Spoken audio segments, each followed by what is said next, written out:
Hello dear student, welcome to Gurukul classes में धर्मेंद्र गोस्वामी। जैसा पता है कि हम यहाँ पे डिस्कस करें आपके हिस्ट्री से रिलेटेड इंपॉर्टेंट क्वेश्चन सीरीज को। याद रखिए कि जो भी आपको चैप्टर दिए जा रहे हैं, जो भी यहाँ क्वेश्चन कराए जा रहे हैं, सब चैप्टर वाइज कराए जा रहे हैं। इसलिए जितनी भी वीडियोज आ रही हैं उनको बहुत ही ध्यान से आप देखिए और एक एक क्वेश्चन को अच्छे से लर्न कर लें। ठीक, तो चलिए यहाँ एक एक क्वेश्चन को यहाँ वन बाई वन डिस्कस करना हम शुरू करते हैं। देखिए आज का हमारा पहला क्वेश्चन कह रहा है कि मुगल साम्राज्य में निर्वाह का प्रमुख आधार क्या था। तो याद रखिएगा, मुगल साम्राज्य में निर्वाह का जो प्रमुख जो आधार था वह था कृषि। और कृषि देखिए है ऑप्शन नंबर सी में, तो हमारे यहाँ सी यहाँ पे राइट आंसर हो जाएगा। आपको याद रखना है कि मुगल साम्राज्य में निर्वाह का जो प्रमुख आधार था वो कृषि था। ठीक, इसलिए हमारा ऑप्शन नंबर यहाँ सी राइट आंसर रहेगा। अब आ जाएंगे अपने अगले क्वेश्चन में। देखिए हमारा अगला क्वेश्चन कह रहा है कि अबुल फजल द्वारा रचित किस ग्रंथ में मुगल काल से संबंधित तथ्यों का विवरण दिया गया है। तो याद रखिएगा, अबुल फजल द्वारा रचित जिस ग्रंथ में मुगल काल से संबंधित तथ्यों का विवरण दिया गया है वह आईने अकबरी। और आईने अकबरी दिखा है ऑप्शन नंबर बी में, तो हमारे यहाँ बी यहाँ पे राइट आंसर हो जाएगा। आपको याद रखना है कि आईने अकबरी यह वह ग्रंथ है या वह रचना है जिसमें मुगल काल से संबंधित तथ्यों का विवरण दिया गया है। और किसके द्वारा दिया गया है? अबुल फजल के द्वारा। ठीक, फिर आ जाएंगे अगले क्वेश्चन में। देखिए हमारा अगला क्वेश्चन कह रहा है कि दीवाने अर्ज नामक विभाग किससे संबंधित था। तो याद रखिएगा, दीवाने अर्ज नामक जो विभाग था यह संबंधित था सेना की देखभाल से। और सेना की देखभाल की बात देखिए है ऑप्शन नंबर ए में, तो हमारे यहाँ ए यहाँ पे राइट आंसर हो जाएगा। आपको याद रखना है कि दीवाने अर्ज नामक जो विभाग जो था यह संबंधित था सेना की देखभाल से। ठीक, फिर आ जाएंगे अपने अगले क्वेश्चन में। देखिए हमारा अगला क्वेश्चन क्या कह रहा है कि किस प्रशासनिक पद वाले लोगों को एक सीमा तक सैनिक रखने का अधिकार होता था। तो याद रखिएगा, वह प्रशासनिक पद जिसमें एक सीमा तक सैनिक रखने का जो अधिकार होता था वह होता था मनसबदार। और मनसबदार देखिए है ऑप्शन नंबर डी में, तो हमारे यहाँ डी यहाँ पे राइट आंसर हो जाएगा। आपको याद रखना है कि मनसबदार जो थे एक प्रशासनिक पद ऐसा था जिसमें लोगों को एक सीमा तक सैनिक रखने का अधिकार होता था। ठीक, फिर देखिए हमारा अगला क्वेश्चन क्या कह रहा है कि जो किसान दूसरों की भूमि पर ठेके पर कृषि कार्य करते थे उन्हें क्या कहा जाता था। तो याद रखिएगा, जो किसान दूसरों की भूमि पर ठेके पर कृषि कार्य किया करते थे उस समय उन्हें पाहिकास्त कहा जाता है। पाहिकास्त दिखिए है ऑप्शन नंबर डी में, तो हमारा यहाँ डी राइट आंसर हो जाएगा। आपको याद रखना है कि जो किसान दूसरों की भूमि पर ठेके पर कृषि का कार्य करते थे उसे पाहिकास्त कहा जाता था। ठीक, फिर आ जाएंगे अपने अगले क्वेश्चन में। देखिए हमारा अगला क्वेश्चन कह रहा है कि जीन्स ए कामिल किससे संबंधित है। तो याद रखिएगा, जीन्स ए कामिल जो शब्द ये है यह फसलों से संबंधित है। और फसलों की बात देखिए है ऑप्शन नंबर बी में, तो हमारे यहाँ बी यहाँ पे राइट आंसर हो जाएगा। फिर आ जाएंगे अपने अगले क्वेश्चन में। देखिए हमारा अगला क्वेश्चन कह रहा है कि पोलज किस प्रकार की भूमि होती थी। तो याद रखिएगा, पोलज जो होती थी यह वर्ष भर उत्पादन देने वाली उपजाऊ भूमि को पोलज कहा जाता था। तो याद रखना है, पोलज किसे कहा जाता था? ऐसी भूमि जो वर्ष भर उत्पादन देती थी, जो वर्ष भर उत्पादन देने वाली जो भूमि होती थी उसी को हम क्या कहते थे उस समय? पोलज कहा जाता था। इसलिए ऑप्शन नंबर हमारा जो सी हो गया है राइट आंसर रहेगा। फिर आ जाएंगे अपने अगले क्वेश्चन में। देखिए हमारा अगला क्वेश्चन कह रहा है कि सिंचाई व्यवस्था के अंतर्गत शाहजहां ने पंजाब में किस नहर का निर्माण कराया था। तो याद रखिएगा, सिंचाई के व्यवस्था के अंतर्गत शाहजहां ने जिस नहर का निर्माण कराया था वह है शाह नहर। और शाह नहर देखिए है ऑप्शन नंबर ए में, तो हमारा यहाँ ए यहाँ पे राइट आंसर हो जाएगा। फिर आ जाएंगे अपने अगले क्वेश्चन में। देखिए हमारा अगला क्वेश्चन कह रहा है कि जजमानी प्रथा कहाँ प्रचलित थी। तो याद रखिए, जो जजमानी जो प्रथा थी ये बंगाल में प्रचलित थी। और बंगाल देखिए है ऑप्शन नंबर ए में, तो हमारे यहाँ ए राइट आंसर हो जाएगा। आपको याद रखना है कि जजमानी जो प्रथा थी ये बंगाल में प्रचलित थी। फिर देखिए आ जाएंगे अपने टेंथ में क्वेश्चन। टेंथ में कह रहे हैं गाँव में निम्न कोटि के किसानों की संख्या अधिक होती थी, यह किसान किस नियम से बंधे होते थे। तो कह रहे हैं गाँव में जो निम्न कोटि, बहुत जो बड़े ही छोटे मोटे टाइप के जो किसान होते थे जिनकी अवस्था भी, जिनकी कंडीशन बहुत अच्छी नहीं होती थी, कह रहे हैं ऐसे जो किसान थे इनकी संख्या बहुत ज़्यादा होती थी। और कहें ऐसे किसानों के लिए कौन से नियम बनाए गए थे जिनको उन्हें मानना ही होता था। तेरा कि याद रखिएगा, उनके लिए जो थे जाति व्यवस्था जो बनाई गई थी उसे उन्हें मानना ही पड़ता था उस समय। ठीक, तो याद रखना है कि गाँव में निम्न कोटि के जो किसानों की जो संख्या थी वो बहुत अधिक होती थी और इन किसानों को जाति व्यवस्था के नियम से ये सब बंधे रहते थे और इन्हें ये मानना रहता था। ठीक, इसलिए ऑप्शन नंबर हमारा बी यहाँ पे राइट आंसर रहेगा। फिर आ जाएंगे अपने अगले क्वेश्चन में। देखिए हमारा अगला क्वेश्चन कह रहा है कि इटली यात्री जोवन्नी जो था, जोवन्नी कारेरी जो है, जोवन्नी कारेरी जो था भारत में किसके आगमन संबंधित विवरण देता है। तो आपको याद रखना है कि इटली का जो यात्री जो जोवान्नी कारेरी जो था, ये भारत में, याद रखिएगा, चांदी के आगमन संबंधी विवरण देता है। और चांदी की बात देखिए आया है ऑप्शन नंबर हमारा बी में, तो हमारे यहाँ बी यहाँ पे राइट आंसर हो जाएगा। फिर आ जाएंगे अपने अगले क्वेश्चन में। देखिए हमारा अगला क्वेश्चन कह रहा है कि आईने अकबरी की रचना किसने की। तो याद रखिएगा, आईने अकबरी की जो रचना की थी उस अबुल फजल ने की थी, और अबुल फजल देखिए है ऑप्शन नंबर सी में, तो हमारे यहाँ सी राइट आंसर हो जाएगा। आपको याद रखना है कि आईने अकबरी की रचना अबुल फजल ने की थी। फिर देखिए आ जाएंगे, हमारा अगला क्वेश्चन क्या कह रहा है कि आईने अकबरी के द्वितीय खंड जिसका नाम क्या था, सीपह आबादी, की विषय वस्तु क्या है। तो याद रखिएगा, आईने अकबरी का जो द्वितीय खंड है जिसका नाम क्या है, सीपह आबादी, इसका जो विषय वस्तु है वह है सैनिक एवं नागरिक प्रशासन का वर्णन। इसमें सैनिक और नागरिक प्रशासन का वर्णन मिलता है, इसलिए हमारा ऑप्शन नंबर जो बी होगा यहाँ पे राइट आंसर हो जाएगा। फिर आ जाएंगे अपने अगले क्वेश्चन में। देखिए हमारा अगला क्वेश्चन कह रहा है कि निम्न में से कौन आईने अकबरी में प्रस्तुत एक प्रशासन इकाई है।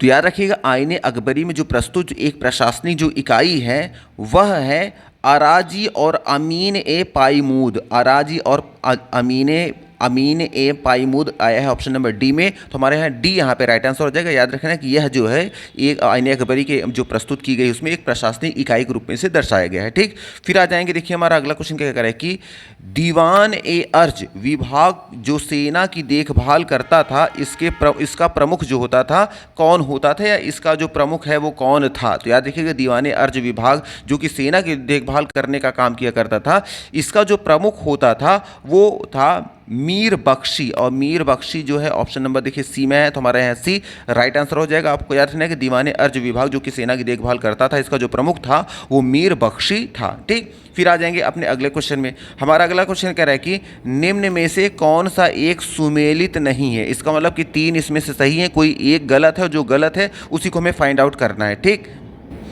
पहला ऑप्शन देखिए कह रहा है कि आईने अकबरी की रचना हुई थी 1598 ईस्वी में, ये हमारा ऑप्शन बिल्कुल सही है। फिर क्या है, बाबर पहला मुगल बादशाह बना था, ये भी ऑप्शन क्या है हमारा सही है, और कब बना था 1526 में। और नेक्स्ट कह रहा है अकबर का शासनकाल 1530 से 1540 ईस्वी तक था, ये ऑप्शन हमारा क्या है गलत है, यहाँ टाइमिंग गलत बताई गई है। और शाहजहाँ का शासन जो था वो 1628 से 1658 के बीच में था, ये भी ऑप्शन सही है। और कह रहा था कौन सुमेलित नहीं, जो गलत ऑप्शन है यहाँ जो टाइम बताया गया है वो है अकबर का टाइम, यहाँ शासनकाल गलत बताया गया, इसलिए हमारा ऑप्शन नंबर जो सी होगा इसको हम क्या मान लेंगे, सुमेलित यही नहीं है। तो अभी के लिए हमारा यही आंसर हो जाएगा। ठीक, फिर आ जाएंगे अपने अगले क्वेश्चन में।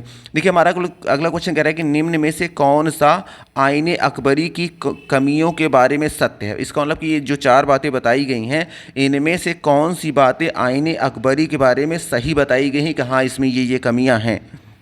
तो आपको याद रखना है, इन तीनों की बात करें तो याद रखिए जो कमियां बताई गई हैं अकबर जो आईने अकबरी की जो कमियां के बारे में जो सही बात बताई गई है वह यह है कि आईने अकबरी में जो है ना सभी प्रांतों की जो जानकारियों का जो समावेश नहीं है, इसमें सभी प्रांतों की जानकारी ठीक से नहीं मिलती है, इसलिए हमारा ऑप्शन जो सी बी होगा इसे राइट आंसर मान लेंगे। याद रखना है कि आईने अकबरी की जो कमियाँ हैं उसमें जो कमी के बारे में जो सही बात बताई गई क्या है, इसमें सभी प्रांतों की जानकारियों का समावेश हमें नहीं मिलता है। ठीक, फिर आ जाएंगे अपने अगले क्वेश्चन में। हमारा अगला क्वेश्चन कह रहा है कि निम्न में से कौन सा एक सही सुमेलित है। इसका मतलब 3 ऑप्शन क्या है गलत है, कोई एक ही होगा जो सही है। देखिए ऑप्शन ए क्या कह रहा है कि खुद कास्त किसे कहते थे, जो अपनी ज़मीन पर खेती करते थे उसे खुद कास्त कहते थे, और यही हमारा जो ऑप्शन है ये हमारा राइट आंसर है। इसका मतलब कि बाकी चूंकि एक ही सही सुमेलित है और बाकी जितने भी हमारा ऑप्शन क्या है सब इनकरेक्ट हैं, तो इसको पढ़ने की ज़्यादा ज़रूरत नहीं है। खुद कास्त किसे कहते हैं, जो अपनी ज़मीन पर खेती करते थे उन्हें क्या कहते थे, खुद कास्त कहते थे, जो कि आया है ऑप्शन नंबर ए में, तो हमारा यहाँ पे राइट आंसर हो जाएगा। फिर आ जाएंगे अपने अगले क्वेश्चन में। हमारा अगला क्वेश्चन कह रहा है कि निम्न में से कौन से मुगल काल के दौरान जमींदारी प्राप्त करने के प्रमुख तरीके थे। फिर से समझ लीजिए क्वेश्चन क्या कह रहा है, ये जो भी ऑप्शन दिए गए हैं इसमें कह रहा है कि इनमें से कौन से मुगल काल के दौरान जमींदारी प्राप्त करने के प्रमुख तरीके थे। देखिए ऑप्शन ए में है जंगली भूमि को साफ करके खेती योग्य बनाना, या फिर भूमि पर अधिकार के हस्तांतरण द्वारा, या फिर ऑप्शन सी में है राज्य के आदेश से, या फिर ऑप्शन डी में है उपरोक्त सभी। तो याद रखिएगा हमारा जो सही आंसर होगा वो होगा ऑप्शन नंबर डी, उपरोक्त सभी बातें सही हैं। तो इसका मतलब है कि मुगल काल के दौरान जमींदारी प्राप्त करने का जो प्रमुख तरीका था क्या था? पहला तो तरीका था कि जंगली भूमि को साफ करके खेती योग्य बनाकर, ठीक, उसको जमींदारी उससे प्राप्त करना था, ये बिल्कुल सही है। दूसरा क्या था? भूमि पर अधिकार के हस्तांतरण द्वारा भी किया जाता था, ये भी बात बिल्कुल सही है। और राज्य के आदेश से भी ये चीज़ें होती थी, ये भी बात एकदम सही है। चूँकि तीनों ऑप्शन सही है इसलिए ऑप्शन नंबर हमारा जो डी होगा यहाँ पे राइट आंसर हो जाएगा। फिर आ जाएंगे अपने अगले क्वेश्चन में। अगला क्वेश्चन कह रहा है कि खाने खाना के अधीन कितने सैनिक होते थे? तो याद रखिए खाने खाना के जो अधीन होते थे सैनिकों की संख्या वो होती थी 10,000। और 10,000 सैनिकों की बात देखिए है ऑप्शन नंबर बी में, तो हमारे यहाँ बी राइट आंसर हो जाएगा। आपको याद रखना है कि खाने खाना के अधीन 10,000 सैनिक होते थे, जो कि ऑप्शन नंबर बी में है, ठीक। फिर आ जाएंगे अपने अगले क्वेश्चन में। हमारा अगला क्वेश्चन कह रहा है कि जीन्स ए कामिल से क्या तात्पर्य है? इसको ना जीन्स ए जो कामिल है ये क्या होता था, ये कौन सी चीज़ है? तो याद रखिएगा जीन्स ए कामिल जो बोला गया है ये बोला गया है व्यापारी तथा वाणिज्यिक फसल, जो व्यापारी और जो वाणिज्यिक जो फसल होती थी उसको बोला जाता था जीन्स ए कामिल, जो कि ऑप्शन नंबर सी में है। तो हमारा यहाँ सी यहाँ पे राइट आंसर हो जाएगा। फिर देखिए हमारा अगला क्वेश्चन कह रहा है कि 17वीं शताब्दी में भारत आने वाली फसलें निम्न में से कौन सी थी? जो 17वीं शताब्दी में भारत में जो फसल आई थी, जिसको 17वीं शताब्दी में भारत में लाकर उगाया जाने लगा, वो कौन सी फसल थी? तो याद रखिएगा 17वीं शताब्दी में जो भारत आने वाली जो फसलें थी वो आलू भी थी, टमाटर भी थी और पपीता भी था, इसलिए हमारा ऑप्शन नंबर जो डी होगा यहाँ पे राइट आंसर हो जाएगा। याद रखना है कि आलू, टमाटर, पपीता जो है ये 17वीं शताब्दी में भारत आने वाली फसलें हैं, ठीक। फिर आ जाएंगे अपने अगले क्वेश्चन में। हमारा अगला क्वेश्चन कह रहा है कि शाह नहर का निर्माण किसके द्वारा कराया गया था? तो हम सबको पता है कि शाह नहर, शायद में भी ये क्वेश्चन रिपीट हो रहा है। शाह नहर का जो निर्माण कराया गया था वो शाहजहां के द्वारा कराया गया था। शाहजहां देखिए ऑप्शन नंबर डी में है, तो हमारे यहाँ डी यहाँ पे राइट आंसर हो जाएगा। फिर देखिए हमारा अगला क्वेश्चन कह रहा है कि वतन या मीरास किसे कहा जाता था? तो याद देखिएगा वतन या मीरास जो बोला जाता था वो काश्तकारों की भूमि को कहा जाता है, सॉरी दस्तकारों की भूमि को। तो दस्तकारों की बात देखिए है ऑप्शन नंबर यहाँ पे ए में, तो हमारे यहाँ ए यहाँ पे राइट आंसर हो जाएगा। आपको याद रखना है कि वतन या मीरास जो बोला जाता था वो दस्तकारों की भूमि को कहा जाता था। फिर आ जाएंगे अपने अगले क्वेश्चन में। हमारा अगला क्वेश्चन कह रहा है कि अकबर काल में प्रचलित माओली या गल्ला बख्शी क्या थी? तो याद रखिएगा अकबर काल में जो प्रचलित जो माओली या फिर गल्ला बख्शी जो बोला जाता था यह था बटाई पद्धति को। और बटाई पद्धति की बात देखिए आया है ऑप्शन नंबर सी में, तो हमारा यहाँ सी यहाँ पे राइट आंसर हो जाएगा। आपको याद रखना है कि अकबर काल में प्रचलित शब्द जो माओली या गल्ला बख्शी जो शब्द यूज़ किया जाता था बटाई की पद्धति को बोला जाता था, ठीक। फिर आ जाएंगे अपने अगले क्वेश्चन में। हमारा अगला क्वेश्चन कह रहा है कि राजस्व संबंधित नियमों की अनुपालन के लिए मुगल काल में किस अधिकारी की नियुक्ति की गई? तो याद रखिएगा राजस्व संबंधित नियमों का अनुपालन करने के लिए मुगल काल में जिस अधिकारी की नियुक्ति की गई वह था अमीन, और अमीन देखिए है ऑप्शन नंबर बी में, तो हमारा यहाँ बी यहाँ पे राइट आंसर हो जाएगा, ठीक। फिर आ जाएंगे अपने अगले क्वेश्चन में। हमारा अगला क्वेश्चन कह रहा है कि मुगल काल में भू राजस्व अधिकारी को किस नाम से संबोधित किया जाता था? तो याद रखना है कि मुगल काल में भू राजस्व अधिकारी को जिस नाम से संबोधित किया जाता था वह नाम है अमिल गुजार, और अमिल गुजार देखिए आया है ऑप्शन नंबर डी में, तो हमारा यहाँ पे डी यहाँ पे राइट आंसर हो जाएगा। आपको याद रखना है कि मुगल काल में भू राजस्व अधिकारी को अमिल गुजार नाम से संबोधित किया जाता था। फिर आ जाएंगे अपने अगले क्वेश्चन में। हमारा अगला क्वेश्चन कह रहा है कि मुगल काल में जाति पंचायत के निम्न में से कौन से कार्य थे? तो याद रखिए मुगल काल में जाति पंचायत के जो मुख्य कार्य थे वह थे दीवानी झगड़े से निपटारा करना और ज़मीन से जुड़े मसले सुलझाना, ये दोनों कार्य थे। इसलिए हमारा ऑप्शन नंबर जो सी होगा ना, ए और बी दोनों, हम सी को यहाँ पे क्लिक कर देंगे। आपको याद रखना है कि मुगल काल में जाति पंचायत के जो मुख्य कार्य जो थे, मुख्य कार्यों में से वो कौन से कार्य थे? एक तो था दीवानी झगड़े निपटाना और दूसरा था ज़मीन से जुड़े मसलों को सुलझाना, ठीक। इसलिए हमारा ऑप्शन नंबर सी यहाँ पे राइट आंसर रहेगा। फिर आ जाएंगे देखिए हमारा अगला क्वेश्चन क्या कह रहा है कि मुगल काल में सर्राफ कौन थे? जो मुगल काल में सर्राफ जो थे वो कौन थे? तो याद रखिएगा मुगल काल में जो सर्राफ जो बोला जाता था वो मुद्रा का लेन देन करने वालों के लिए बोला जाता था। तो मुद्रा का लेन देन करने वालों की बात ऑप्शन नंबर डी में है। तो हमारा यहाँ डी यहाँ पे राइट आंसर हो जाएगा। आपको याद रखना है कि मुगल काल में सर्राफ जो शब्द यूज किया जाता था वर्ड, ये मुद्रा का लेन देन करने वालों के लिए प्रयोग किया जाता था। ठीक, फिर आ जाएंगे आज के हमारे लास्ट क्वेश्चन में। हमारा लास्ट क्वेश्चन कह रहा है कि जजमानी प्रथा भारत में किस क्षेत्र में प्रचलित थी? तो याद रखिएगा जजमानी जो प्रथा जो थी वो भारत के बंगाल क्षेत्र में प्रचलित थी। और बंगाल देखिए है ऑप्शन नंबर बी में। तो हमारा यहाँ बी राइट आंसर हो जाएगा। ये भी मे बी क्वेश्चन शायद रिपीट हो गया है, चलिए कोई बात नहीं। तो मे बी यहाँ देखिए आपको जो भी यहाँ पे इंपॉर्टेंट क्वेश्चन जो भी थे इस चैप्टर से रिलेटेड वो सारी क्वेश्चन आपको डिस्कस कर दिए गए हैं। तो मे बी सारी चीज़ समझ में आ रही होगी। अगर सारी चीज़ समझ में आ रही है तो प्लीज़ आप वीडियो को लाइक कर दें और आगे जो भी वीडियो एड्स उनका वेट करें। जो भी और भी चैप्टर बचे हैं 1 बाय 1 करके सारे चैप्टर आपको दे दिए जाएंगे। अभी की क्या करते हैं, अभी के लिए इतना ही रखते हैं। Thank you very much for watching this video. Thank you.